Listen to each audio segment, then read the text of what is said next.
Hello dear gate aspirants, कैसे आप सब? आपकी गेट की प्रिपरेशन कैसी चल रही है?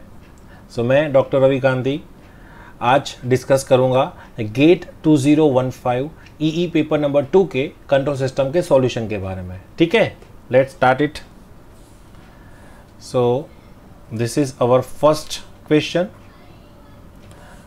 This is our first question and for this first question what is the problem statement?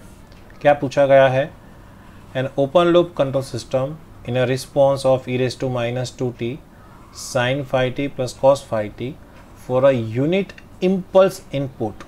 Okay, the DC gain of the control system is, ठीक है, मतलब हमें DC गेन या तो स्टेटिक गेन हमें इसका फाइंड करना है, स्टेडी स्टेट गेन।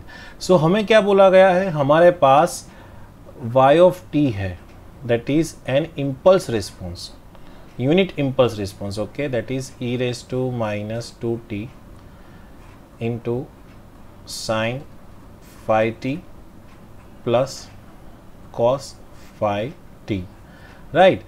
और हमारे पास जो हमारा इनपुट है r of t, that is unit impulse, मतलब delta t, right? So unit impulse की आपको एक खास चीज पता है कि अगर आप इसका लाप्लास लोगे अगर आउटपुट का, that will be your y of s, और अगर उसका इनपुट जो है वो यूनिट इम्पल्स है तो अगर उसका लाप्लास लोगे that is your r of s, है ना? तो ये r ऑफ s, इसका जो आप लाप्लास लोगे तो वो आपको मिलेगा यूनिट 1, यूनिटी मिलेगा। मतलब कि अगर आपका ये ट्रांसफ़र फंक्शन है, मैं उससे कहता हूँ I call it as a g of s, तो वो आपको क्या मिलेगा? ये तो आपका 1 है, that is your y of s itself. ठीक है, सो अगर आप ये चीज़ आपको फाइंड करनी है g ऑफ s, तो वो आपको उसके आउटपुट रिस्पॉन्स से डायरेक्टली मिल जाएगी, क्योंकि हमारा अल्टीमेट एम क्या है? We need to find K DC gain, और वो कैसे मिलेगा? How we can find? That is we know that is g0, बोले तो limit s tends to 0 g of s, right? This is our DC gain. So ये find करने के लिए हमें g ऑफ s फाइंड करना रहेगा, और g ऑफ s कैसे मिलेगा? यूनिट इम्पल्स इनपुट है तो y ऑफ s के ऊपर से। So if this is y of t then we can take Laplace. So e raise to minus at into sine bt, उसका लाप्लास क्या मिलेगा हमें? That is a upon s square plus s square. Now this is e raise to minus at, so उसका हमें क्या मिलेगा? If this is e raise to minus at, अगर मैं बात करूँ Laplace of e raise to minus at sine bt, so इसका हमें लाप्लास क्या मिलेगा?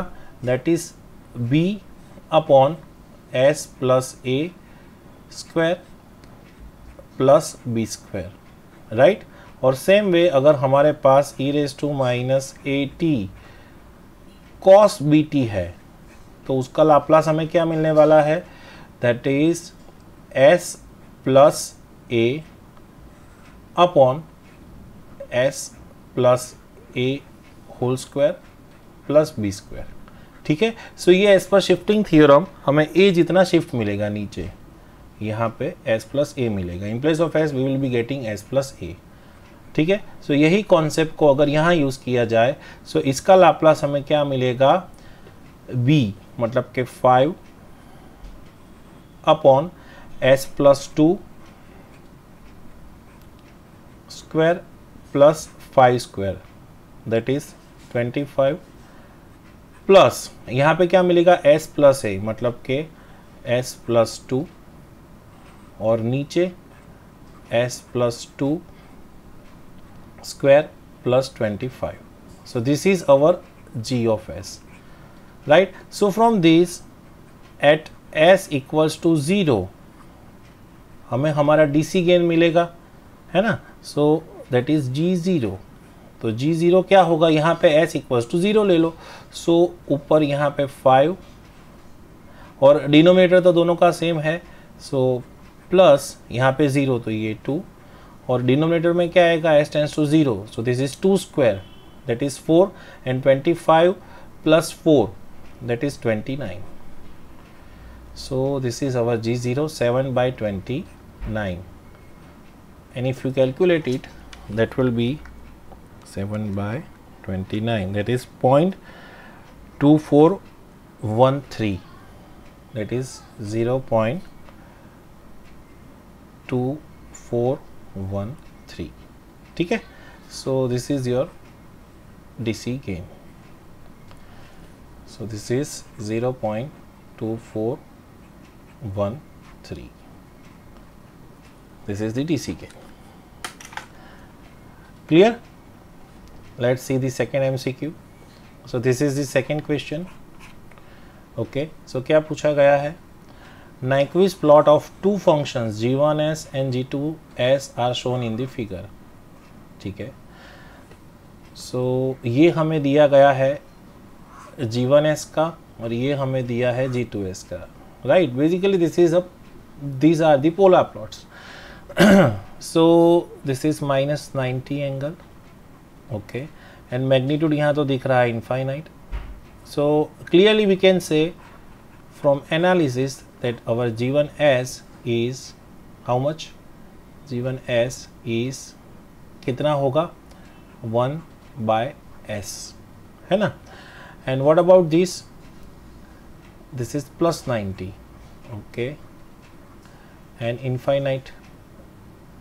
Okay, so magnitude is infinite, angle is +90, and this is the omega equals to 0 value. Same way here, this is omega equals to infinite value. So what is g2 of s? That is numerator में आएगा ना, that is s. So if we take now Nyquist plot of the product g1s and g2s, so अगर आप multiply करोगे, if your g bar of s, that is you take g1s into g2 of s, so आपको क्या मिलेगा? 1/s into s, you will get 1. तो आपको जो g bar of s मिलेगा that is 1. तो आप इसका पोलर फॉर्म में अगर रिप्रेजेंट करोगे, सो आपको इसका मैग्नीट्यूड तो 1 ही मिलने वाला है और जो एंगल है वो आपको 0 डिग्री मिलने वाला है. ठीक है, so this is the polar form.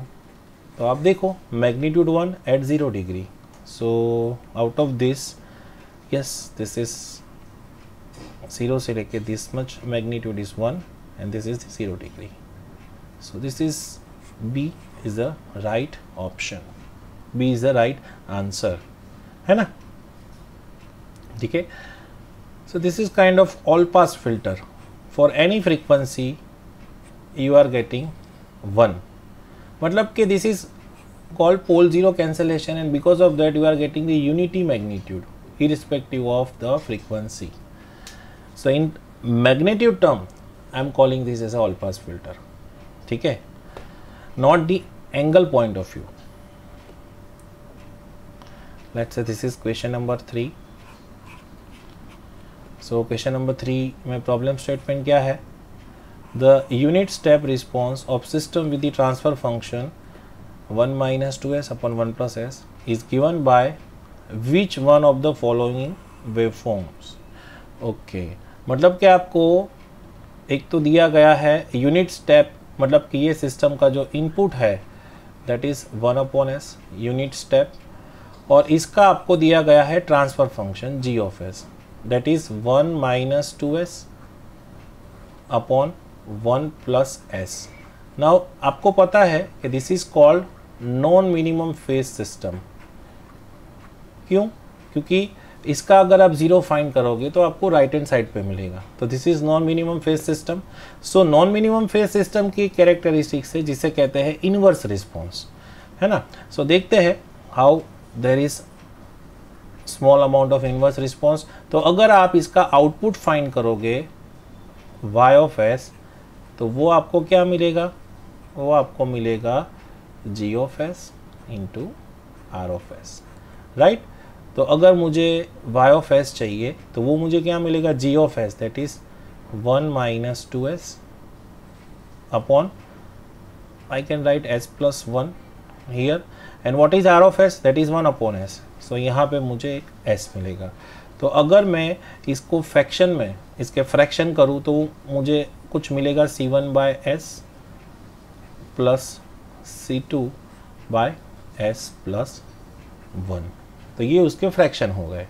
सो अगर मुझे C1 एंड C2 फाइंड करना है, उससे पहले अगर ये मेरा y ऑफ s है, सो इसके ऊपर से अगर मैं इन्वर्स लाप्लास लूँ, so from inverse Laplace I will be getting y of t that is equals to, मुझे y ऑफ t क्या मिलने वाला है, इसका C1s का मुझे मिलेगा C1 और इसका मिलेगा मुझे C2 e raised to minus t।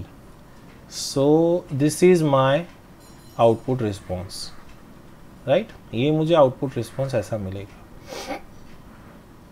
अब क्या होगा, आप देख सकते हो कि ये वेवफॉर्म में हमारे पास स्टार्टिंग वैल्यू है, ये टाइम एक्सिस है और ये स्टेडी स्टेट मैग्नीट्यूड दिया है। यहाँ पे हर एक वेवफॉर्म में स्टेडी स्टेट मैग्नीट्यूड और स्टार्टिंग मैग्नीट्यूड है, starting magnitude and steady state magnitude. So आप देखो, this is the starting magnitude 1, यहाँ पे स्टार्टिंग मैग्नीट्यूड इज -2, यहाँ पे -0.75 एंड यहाँ पे -2। सो ये दो सिमिलर है। देखते हैं what is the, this is the steady state magnitude ना, sorry, so this is the starting magnitude 2, this is the steady state magnitude. ये जो राउंड एंड एरो है, this round and arrow, that is the steady state magnitude. Again here this is the starting and this is the steady state, round and arrow and round and arrow। तो अब round में check करो, -2 फिर +2, यहाँ पे something let से 0.5 होगा ना, ये सेंटर में दिख रहा है 0.5 और यहाँ पे है -0.75। सो चारों की इनिशियल कंडीशन जो है t = 0 वो डिफरेंट है। सो लेट्स चेक ये इनमें से कौन सा मैच कर रहा है। So you take t = 0। So from this equation आपको मिलेगा y0 e raised to 0 is 1, सो आपको मिलेगा C1 + C2। तो आप अगर फाइंड करोगे C1 + C2 फ्रॉम दिस, जो मिलेगा वो उसका स्टार्टिंग मैग्नीट्यूड होगा। You check it, simple. So ये पार्शियल फ्रैक्शन को अगर आप इक्वेट करोगे, मैं उसका सॉल्यूशन भी यहीं बता दे रहा हूँ आपको। So this is C1 by S plus C2 by S plus 1 that is equals to, आपके पास है 1 - 2S अपॉन S प्लस 1, है ना। सो अगर आप ये सामने क्रॉस मल्टीप्लाई करोगे और LCM लोगे तो यहाँ पे आपको क्या मिलेगा, C1S plus C1 plus C2S, right.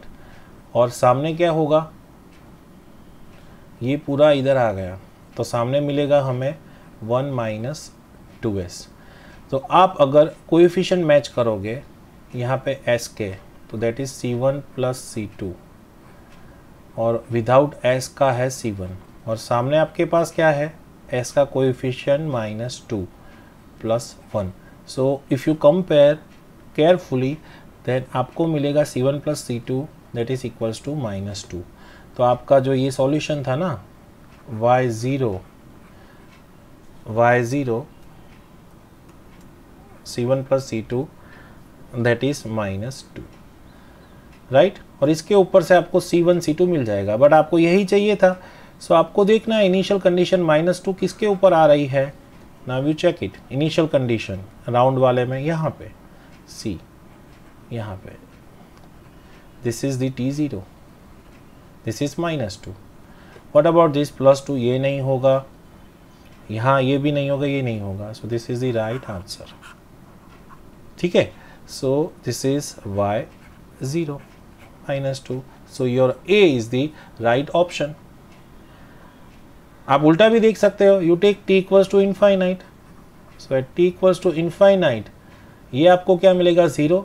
So your y infinite वो आपको मिलेगा C1 जितना, और फ्रॉम दिस आपको C1 मिलने वाला है 1, ठीक है। तो आप देखो स्टेडी स्टेट किसका 1 है, C, this is the steady state, right, this is 1।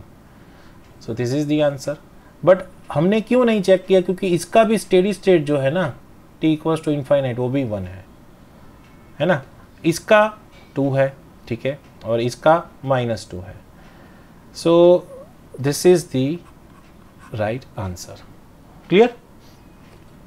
Let's see question number 4. This is question number 4. So क्या पूछा है? What is the problem statement? An open loop transfer function g of S of a system is. Okay, so आपके पास ये open loop transfer function दिया है k upon S, s+1 s+2. पूछा क्या है? For a unity feedback system the break away point of the root loci on the real axis occurs at. मतलब simple हमें फाइंड करना है ब्रेक अवे पॉइंट. ठीक है, सो अगर आप रूट लोकस के बारे में जानते हो तो इसका अगर आप बेसिक रूट लोकस बनाओगे, 3 पोल सिस्टम में कोई भी 0 नहीं है, तो इसका रूट लोकस कैसे बनेगा? आपको ऑलरेडी पता है ये कि अगर if this is s equals to 0, this is s equals to -1 and if this is s equals to -2, तो आपको इसके RL पाथ कहाँ मिलेगा? सो आपको RL पाथ यहाँ मिलने वाला है और यहाँ मिलने वाला है. ठीक है, अप टू -इनफाइनाइट. सो ये आपको मिल गया RL path. -Infinite, this is your 0, this is -1, this is -2. So you know कि this pole will move towards -infinite. Clear? और what about this 2 pole? So ये 2 पोल होंगे वो यहाँ कहीं पे, ये दोनों के बीच में यहाँ पे इसका ब्रेक अवे पॉइंट होगा, है ना. सो अगर हम ऑप्शन चेक करें तो हमारा जो ब्रेक अवे पॉइंट है वो 0 और -1 के बीच में है. मतलब ये तो हो ही नहीं सकता. 2 ब्रेक अवे पॉइंट भी पॉसिबल नहीं है क्योंकि उसके लिए हमारे पास दूसरा एक 0 चाहिए, है ना. सो आइदर -0.42 और नन ऑफ दिस, है ना. सो इसका नेचर कैसे मिलेगा आपको? सो अगर आप देखोगे, सो ये हमारे पास 3 पोल्स है और 0 एक भी नहीं है, तो NP माइनस NZ के हिसाब से हमें क्या मिलेगा? 60, 180 एंड 300. सो हमारा जो एंगल ऑफ एसिम्पटोड है, एंगल ऑफ एसिम्पटोड वो हमें ये डायरेक्शन में फ्रॉम सेंट्रोइड कहीं से कुछ मिलने वाला है, लाइक दिस. एक है वो ये डायरेक्शन में है, और देखो हमारा ऑलरेडी ये जो पोल है वो तो 180 डायरेक्शन में जा रहा है और जो थर्ड वन है वो इस एंगल से जाएगा. सो फ्रॉम दिस इंफॉर्मेशन हमें पता चल गया कि हमारा जो रूट लोकस है वो ये जो है डेट इज़ एब्सोल्युटली राइट, ये डायरेक्शन में जा रहा है. ठीक है, अब इसका क्या होगा? सो ये पोल इस तरफ जाएगा, ये पोल इस तरफ जाएगा, और ये जो है वो इसकी डायरेक्शन में आगे बढ़ेगा, और ये जो है ये इसकी डायरेक्शन में ऐसे आगे बढ़ेगा. सो इस तरह से हमें रूट लोसाई मिलेगा. ये उसकी फर्स्ट ब्रांच है ना, ये डायरेक्शन में जाएगा इसके पैरेलल में. This is θ0 60, this is θ1 that is 180 and this is θ2 that is 300. Right. So अब क्या पूछा है? Break away point. तो यहाँ पे ये जो पॉइंट है, this point is a break away point. Clear? So हमारे पास अब ऑप्शन बचे हैं A या D. सो चलो ब्रेक अवे पॉइंट का कैलकुलेशन करते हैं. तो ब्रेक अवे पॉइंट हम कैसे फाइंड करते हैं? On the basis of K. So हमें इसके ऊपर से हमारी जो कैरेक्टरिस्टिक इक्वेशन है डेल्टा S वो क्या मिलेगी? 1 plus G of S into H of S that is equals to 0. अब यहाँ पे G ऑफ S दिया है और बोला है this is the unity feedback, मतलब कि हमारे पास जो H ऑफ S है वो 1 है. सो इसके हिसाब से हमें क्या मिलेगा? This is S² plus S into S plus 2 plus K that is equals to 0. So ये हो गया S cube plus S square plus 2S. This is S cube plus 2S square plus S square, मतलब 3S square plus 2S plus k equals to 0. So from this हमारा जो k है वो हमें क्या मिलने वाला है? From this our k is minus s cube minus 3s square minus 2s, और इसके ऊपर से if you take dk by ds and you equate to 0, तो आपको ये पॉइंट जो मिलेगा that point will give you SP, break away point. तो इसका क्या होगा? This is minus 3s square, this is minus common, तो this is 6s, और ये होगा plus 2, that is equals to 0, है ना. So if we solve this dynamics, ये क्वाड्रेटिक इक्वेशन को अगर सॉल्व करेंगे, माइनस को सामने ले जाएंगे तो वो तो चला जाएगा सामने. सो हमारे पास ये इक्वेशन बची है. अगर इसे हम सॉल्व करेंगे, इफ़ वी सॉल्व दिस, सो हमारे पास जो s मिल रहा है, एस बी, वो क्या आ रहा है? Let me solve this. 3a square plus 6s plus 2. सो यहाँ पे मैं डायरेक्टली कैलसी से सॉल्व कर रहा हूँ. आप क्वाड्रेटिक इक्वेशन के फंडामेंटल से भी सॉल्व कर सकते हो, ए बी सी लेके. 6 and c is 2. So minus 0.42 and minus 1.58 दो ऑप्शन आ रहे हैं. So this is minus 0.42 and second is minus 1.58. So हमने पहले ही डिस्कस कर लिया कि ये पॉसिबल नहीं है, ठीक है. सो यही राइट आंसर है. सो हमें जो ये पॉइंट है वो पॉइंट मिलेगा minus 0.42. So option A is the right answer, है ना. Option A is the right option. So आज का हमारा last MCQ, that is question number 5, और उसका प्रॉब्लम स्टेटमेंट बहुत ही सिंपल मुझे लग रहा है. क्या दिया है? For the system govern by set of equations. ठीक है, हमारे पास 3 इक्वेशन है, x1 के डायनामिक्स, x2 के डायनामिक्स और y के डायनामिक्स. मतलब कि एक स्टेट मॉडल दिया गया है. Then we need to find the transfer function y of s by u of s. ठीक है. सो हमारे from this equation we can compare this equation by x dot is equal to ax plus bu and y is equal to cx plus du. तो अगर हमारा जो ये model है, अगर मैं इसे बोलूँ 2 और ये जो डायनामिक्स है इसे बोलूँ 1, सो अगर हम a और b को कंपेयर करेंगे तो हमें ABCD मैट्रिक्स मिल जाएंगे. सो हमारे केस में हमारा जो ABCD मैट्रिक्स है वो क्या मिलेगा? अगर A मैट्रिक्स कितना होगा? सो A matrix is 2 1 -2 0. B matrix is, देखो U दोनों में है, so this is 1 1.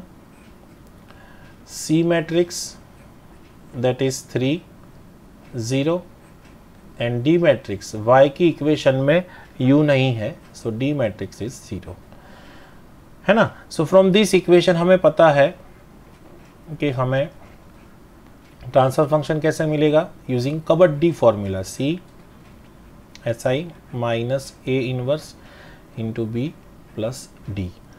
So matrix का यहाँ यूज़ करेंगे तो C matrix is 3 0. Okay, what is SI minus A inverse? तो SI minus A inverse A का यूज़ करेंगे तो हमें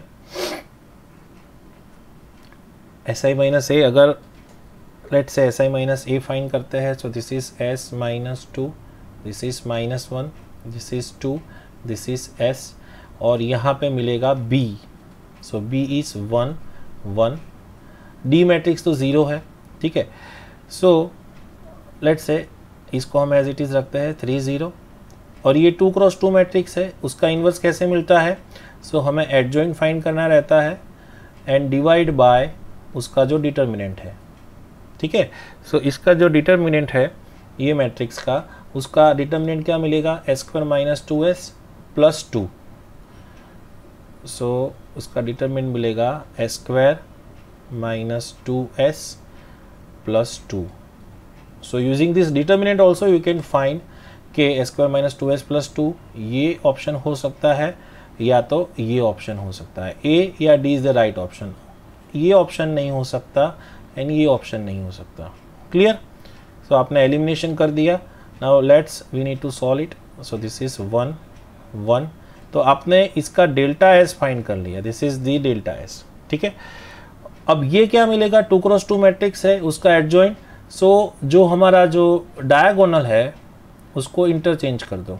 सो ये आपका s हो जाएगा, ये हो जाएगा s माइनस 2, और ये जो ऑफ डायगोनल है उसकी साइन चेंज कर दो. तो ये हो जाएगा +1 और ये हो जाएगा -2. क्लियर? सो अब मैं यहाँ पे इसका सिंप्लीफिकेशन करता हूँ. तो मुझे t ऑफ s क्या मिलेगा? पहले मैं इसमें एक कंपोनेंट 0 है तो ये दोनों का मल्टीप्लिकेशन करूँगा. तो ये मुझे क्या देगा? This is my 1x2 matrix and this is 2x2. तो मुझे 1x2 मिलेगा. तो 1x2 क्या मिलेगा? This into this. तो ये पहला मुझे मिलेगा 3s. दिस इंटू दिस, तो ये मुझे मिलेगा 3. क्लियर? और यहाँ पे मुझे क्या मिलेगा? 1 1. और जो मेरा डिनोमिनेटर है that is delta S. And what is delta S? S square minus 2s plus 2. तो अगर ये दोनों का मल्टीप्लिकेशन करोगे तो आपको मिलेगा 3s plus 3 divide by what is delta S? That is S square minus 2s plus 2. तो आप चेक कर लो, इसमें से 3 कॉमन निकालो. सो this is 3s plus 1 divide by S square minus 2s plus 2. सो आपको क्लियरली पता चल जाएगा कि this A option is the right option. ठीक है. सो इस तरह से हमने आज आपको दिया गेट 2015 के ईई पेपर नंबर 2 के कंट्रोल सिस्टम्स के सॉल्यूशन. ठीक है. और मैं आपको बेस्ट विशेस करता हूँ गेट की एग्जामिनेशन के लिए. ठीक है. सो अब तो यार हमारा ये जो चैनल है उसे लाइक करो, शेयर करो और सब्सक्राइब करो प्लीज़. Bye bye.